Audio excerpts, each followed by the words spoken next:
that section. Okay, I might have to rewatch that segment then, because I could have sworn ties were like the go-to. All right, Wisdom, thank you. 9:46. Remote work is here to stay, and the camping industry has benefited from this switch. But as gas prices continue to rise, how can people still take advantage of RVing?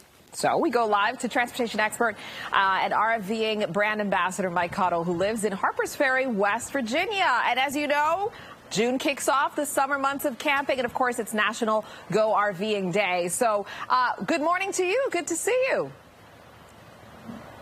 Hey, good morning, and thanks for having me on. You know what? It's not all doom and gloom with gas prices right now. You know what? Over the Memorial Day weekend, 82% of Americans, according to Cars.com, got behind the wheel, and they wanted to get away. So we're out here at Harpers Ferry. Check this out. This week, they're debuting new technology. So the auto industry is going electric. Guess what? The RV industry is going electric. And I'm going to step out of the way. I want you guys to check this out. This is the all-new prototype concept. This is the Winnebago ERV. So it's all electric, and you're going to get up to about 125 miles of range with this. Now, I'm at Harpers Ferry. This is a KOA campground, which stands for Campgrounds of America. And over my shoulder over here, you now have 35 camping spots across the country from KOA that have the ability to power your electric vehicle. So even though the Winnebago is a concept, it will be coming to market in the very near future. Now, I want to show this to you guys over my shoulder. Now, this is a Airstream classic. We all remember I Love Lucy, Desi Arnaz. He loved his classic Airstream. And this one is a regular classic, but they announced they're coming out with one called the E-Stream. So if you think about gas prices, there's actually electrification in the wheels that will power the trailer at the same speed as the truck. So you will lose no MPG. You'll be able to tow and actually stay at the same 35 miles per gallon you would. This one over my shoulder is really interesting, and these are some of my friends that joined me this morning here in the campsite. This is a Keystone Cougar, and Keystone has been around for a long time. This one is called the 29BHS, which stands for Bunkhouse Lounge. One thing we learned with COVID, gang, is that people wanted to get away, and this industry is all about innovating. So this is built to really take your home on the road, and it's called a half ton, so you can tow it with that Ford F-150. So you have the ability to really think about your miles per gallon.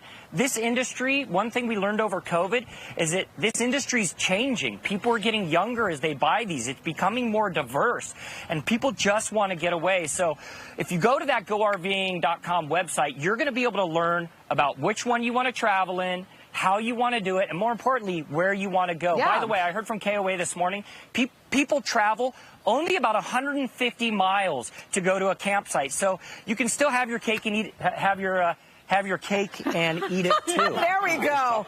That's what we call an active live shot. I love it. Listen, Mike, I was going to ask you, how can people, still go RVing with these high gas prices? And you provided all the answers there. Not just that, but options. I'm curious, though. I want you to go a little more in depth about how the pandemic has really impacted the RVing industry. We saw even early on, folks said, you know what? I'm just going to get an RV and hit the road. What have you seen? What changes have you seen in the industry? Yeah, so the hardest part about the RV industry are the delays, right? You're seeing it in the auto industry, you're seeing it in the marine industry, and of course the RV hit as well. When the pandemic hit, it forced manufacturing facilities to shut down. But I will tell you, during the pandemic, I did do a masked trip up to Keystone. They put out 35 Montanas a day, and they were all sold. So if there's one thing we learned about the pandemic, especially with vehicles like this Keystone Cougar, is that people need to have functionality. There's actually an office set up in the back of that where you actually can tuck in your computer, you can work, put your bikes in. They're making it really affordable for people to get out there with these, like this one right here, because it's smaller, half-ton, lightweight. It's just very flexible for consumers in the marketplace. And this one right here, holy heck, they are going electrified in the RV industry. I mean, think about that. You're not putting gas in this unit, and you can still go camping. It's amazing. Yeah, that's huge. Even before the gas price increases, people were a little reluctant about the cost of gas, but